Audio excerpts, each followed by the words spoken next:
আমরা এখন দেখব তাপগতিবিদ্যা অধ্যায়ের দিনাজপুর বোর্ড 2022 সালের প্রশ্ন। এই প্রশ্নে আমাদের একটা ফিগার দিছে। ফিগারে ওয়াই অক্ষ বরাবর আমাদের দেওয়া আছে চাপ এবং এক্স অক্ষ বরাবর আমাদের দেওয়া আছে আয়তন। আয়তন লিটার দেওয়া আছে এবং চাপ দেওয়া আছে অ্যাটমে।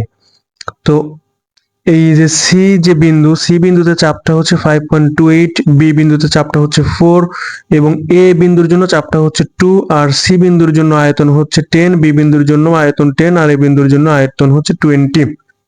চিত্রে বলা আছে যে চিত্রে পি বনাম ভি লেখচিত্র দ্বারা একটি চক্রীয় প্রক্রিয়া দেখানো হয়েছে। এখানে এ বিন্দুতে তাপমাত্রা 300 কেলভিন, স্থির আয়তনে মোলার আপেক্ষিক তাপ 20.78 জুল পার মোল পার কেলভিন, মোল সংখ্যা 1.6, গামার মান 1.4 এবং 1 অ্যাটম সমান 10⁵ নিউটন পার মিটার স্কয়ার।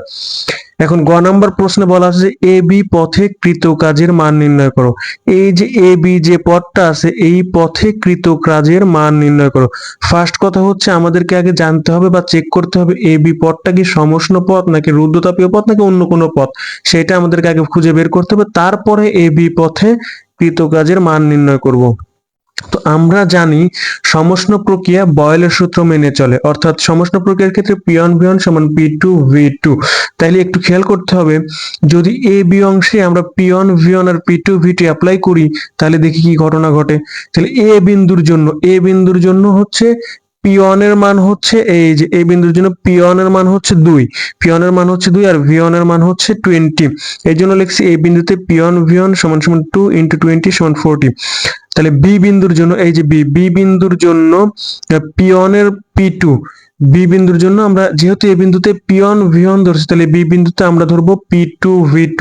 তাই বি বিন্দুর জন্য P2 সমান হচ্ছে 4 অ্যাটম আর V2 সমান হচ্ছে 10। তাহলে এই যে P2V2 সমান সমান 4 × 10 সমান সমান 40। তাহলে দেখা যাচ্ছে যে এ বিন্দুতে P1V1 এর মানও 40, বি বিন্দুতে P2V2 এর মানও 40, অর্থাৎ এ বি যে রেখাটি আছে এই রেখাটিতে P1V1 সমান সমান হচ্ছে P2V2, অর্থাৎ P1V1 এর মান আর P2V2 এর মান সমান। সুতরাং আমরা বলতে পারি যে এ বি রেখাটি একটি সমষ্ণ রেখা।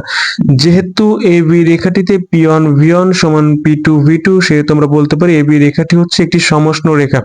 এখন গ নাম্বার বলছিল যে এ বি পথে কৃত কাজের মান নির্ণয় করো। তাহলে সমষ্ণ প্রক্রিয়ায় কৃত কাজ নির্ণয়ের জন্য আমরা একটা সূত্র জানি যে ডাব্লু, যেহেতু এ বি পথ তাই ডাব্লু নিচে এ বি দিছি, তাহলে ডাব্লু এ বি সমান সমান NRT লন V2/V1।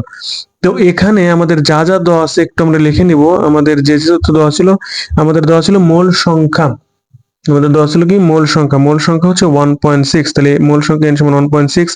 তাপমাত্রা এ বিন্দুতে তাপমাত্রা হচ্ছে 300 কেলভিন, তাহলে তাপমাত্রা T সমান 300 কেলভিন। তাহলে এ বিন্দুতে আমাদের আয়তনটা হচ্ছে V1 সমান সমান হচ্ছে 20 আর বি বিন্দুতে আয়তনটা হচ্ছে V2 সমান 10। তাহলে WAV সমান হট। তাহলে আমরা জানি সমষ্ণ প্রক্রিয়ায় কৃত কাজ নির্ণয়ের সূত্রটা হচ্ছে WAV সমান NRT লন V2 হচ্ছে V1।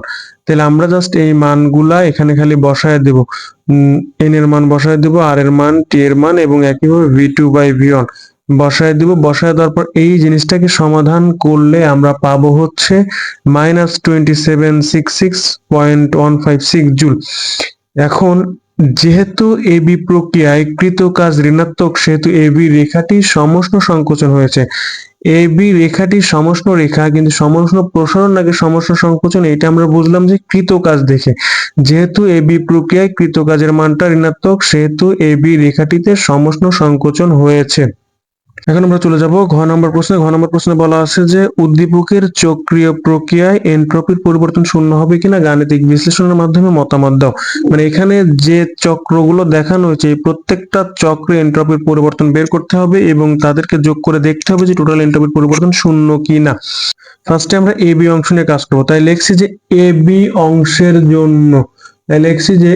অংশের জন্য, তাহলে গ হতে পাই এ বি রেখাটি হচ্ছে সমষ্ণ রেখা। সমষ্ণ রেখায় তাপমাত্রার কোনো পরিবর্তন হয় না। আমরা জানি যে গ হতে পাই এ বি রেখাটি সমষ্ণ রেখা, আবার আমরা জানি যে সমষ্ণ রেখায় তাপমাত্রার কোনো পরিবর্তন হয় না। আর তাপমাত্রার কোনো পরিবর্তন না হলে অভ্যন্তরীণ শক্তিরও কোনো পরিবর্তন হয় না, অর্থাৎ ডিউ সমান সমান হচ্ছে 0।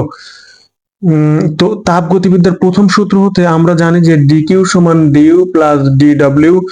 যেহেতু ডিইউ এর মানটা শূন্য, সুতরাং এটার পরিবর্তে বসাবো 0 প্লাস ডিডব্লিউ, যেহেতু এবি অংশের জন্য এই জন্য ডিডব্লিউ এবি। তাহলে ডিকিউ এবি সমান ডিডব্লিউ এবি।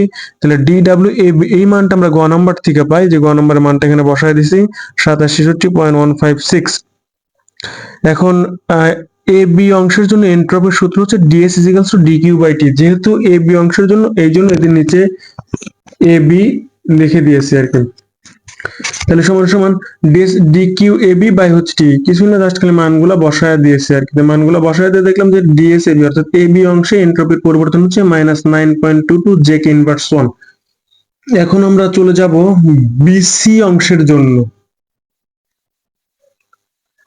তো বিসি প্রক্রিয়ায় কি ঘটনাটা ঘটে আমরা একটু দেখবো যে বিসি অংশের ক্ষেত্রে কি ঘটনা ঘটে আমরা একটু দেখবো।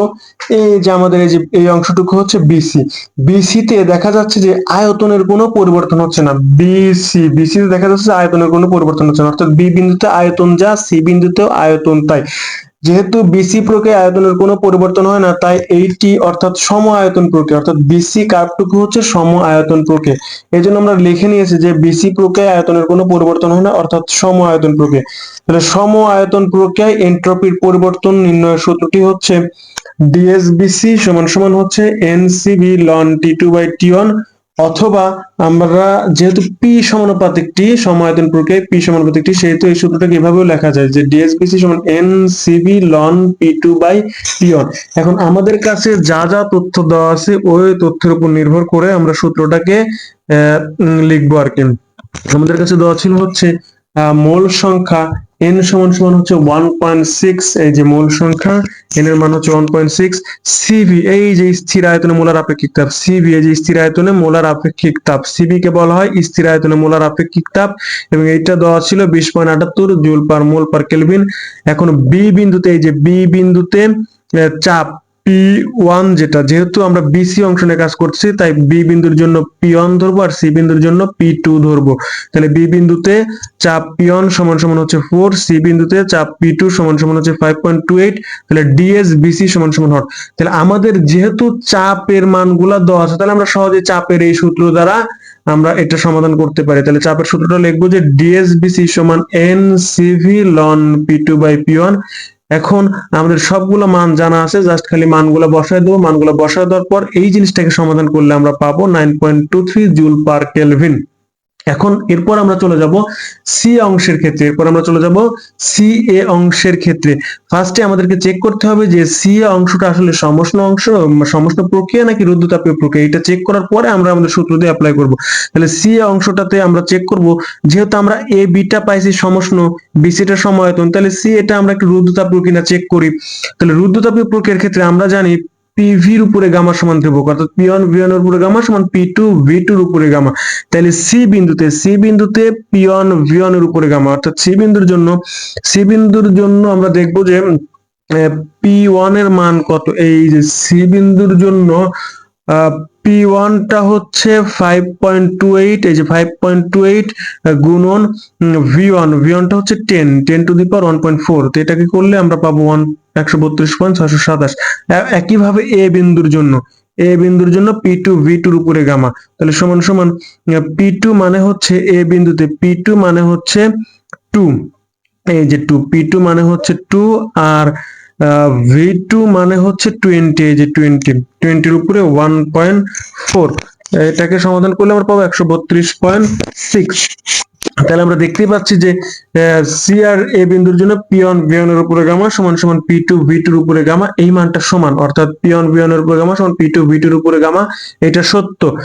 সুতরাং আমরা বলতে পারি যে সি এর রেখাটিতে P1 V1 এর উপরে গামা সমান P2 V2 এর উপরে গামা মেনে চলে। সুতরাং সি এ প্রক্রিয়াটি হচ্ছে রুদ্ধতাপীয় প্রক্রিয়া। সুতরাং সি এ প্রক্রিয়াটি কি? রুদ্ধতাপীয় প্রক্রিয়া।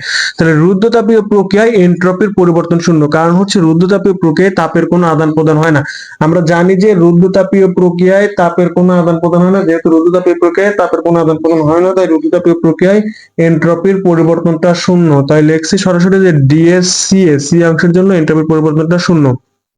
টোটাল এন্ট্রপির পরিবর্তনের যোগফল ডিএস সমান ডিএসএবি মানে এবি অংশের জন্য এন্ট্রপির পরিবর্তন প্লাস বিসি অংশের জন্য এন্ট্রপির পরিবর্তন প্লাস সি অংশের জন্য এন্ট্রপির পরিবর্তন। তাহলে মান সবগুলো মান আমরা যদি যোগ করি তাহলে দেখবো যে টোটাল মানের যোগফল হচ্ছে 0। সুতরাং আমরা লাস্টে বলতেই পারি যে চক্রীয় প্রক্রিয়ায় এন্ট্রপির পরিবর্তন 0 হবে।